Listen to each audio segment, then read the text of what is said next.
Political trial అనుకున్నప్పుడు మనము ఇది కాళేశ్వరం మీద పొలిటికల్ ట్రయలే జరుగుతుంది. లీగల్గా కూడా ఏం తప్పులు జరిగినాయి అని బయట పెడతారు, అది ఓకే. కానీ మధ్యలో ఈటల రాజేంద్ర, హరీష్ రావు, కేసీఆర్ వీళ్ళందరూ అంటే సరే మామ అల్లుళ్ళు, ఆ తర్వాత పార్టీలో పెద్దలు ఇంకా అందులోనే ఉన్నారు కాబట్టి వాళ్ళ సంగతి వాళ్ళు ఉమ్మడిగా తెలుసుకుంటారు. మధ్యలో ఈటల రాజేందర్ పరిస్థితి ఏంటి పాపం? ఎందుకంటే ఈయన అప్పుడు ఆర్థిక మంత్రిగా ఉండేసి కమిషన్ ముందు ఒకటి చెప్పి బయటకు వచ్చి ఒకటి చెప్పారని ఒక కామెంట్ ఉంది. దానికి తోడు కేసీఆర్తోనే విభేదించి బయటకు వచ్చిన చరిత్రతో ఇమ్మడలేని బీజేపీలో బండి సంజయ్ దాటికి తట్టుకోలేక ఈ మధ్యన బరస్ట్ అయ్యాడు. ఏది ఏమనుకుంటున్నారు నా గురించి అన్నది.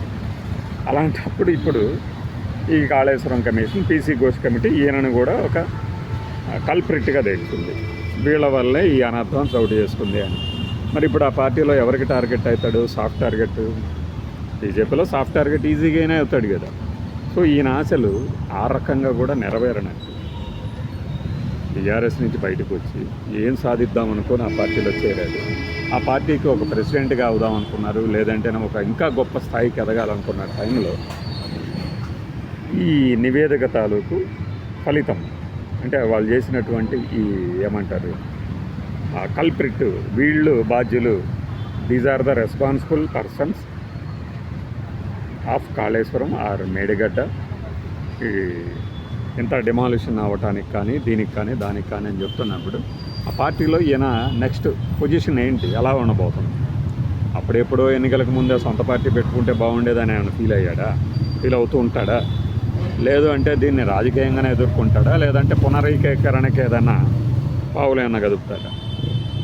ఎందుకంటే ఒక 3 నెలల్లో ఆ తీర్పెట్టు అలా ఏం రాదు. కానీ ఆ ఫిరాయించిన పార్టీలు జంపు జిల్లాల మీద నిర్ణయం తీసుకోవాలి సుప్రీంకోర్టు అని ఆదేశించిన తర్వాత స్పీకర్ ఏం తీసుకుంటాడు నిర్ణయం అనేది లకలం రేపుతున్న సమయంలో ఈయన ఏమన్నా పునరీకరణకి ఏమైనా పాల్పడతాడు. అయితే ఇక్కడ మీకు ఇంకొక పొలిటికల్ డెవలప్మెంట్ ఒకటి పెద్దది జరిగింది. అదేంటంటే గువ్వల బాలరాజు ఈయన పార్టీ బీజేపీలో జాయిన్ అవుతున్నాడు.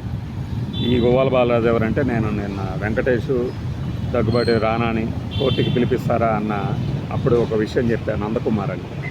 ఇది ఆ డెక్కన్ కిచెన్ ఆనందకుమారు, ఈ గువ్వల బాలరాజు వీళ్ళందరూ కలిసే అది కోట్లు ఆ హోటల్లో సీసీ ఫుటేజ్లో దొరికించింది. సో ఇప్పుడు ఆయన మన బీజేపీలో చేరుతున్నాడు 9వ తారీఖు. ఏం జరగబోతుంది అంటే ఒక కమిషన్ రిపోర్టు అనేది రాజకీయంగా ఇలాంటి పునరీకరణలకి ఒక వేదిక అంటే నేపథ్యంగా మారబోతుంది అనేది ప్రూవ్ అయిపోయింది. ఇప్పుడు ఏం జరుగుతుంది? ఈటల గారు ఏం చేస్తారు? బీజేపీలో బండి సంజయ్ దీని మీద ఏం మాట్లాడబోతున్నారు? సిబిఐ చేతికి ఇవ్వండి అని డీకే అరుణ్ కుమార్ గారు మాట్లాడుతున్నట్లుగా సిబిఐకి అప్పగిస్తారా? ఆ ఛాన్స్ కాంగ్రెస్ బీజేపీకి ఇస్తుందా? మా పిలక తీసుకొచ్చి మీ చేతిలో పెడుతున్నాము అని ఇస్తుందా? చూద్దాం.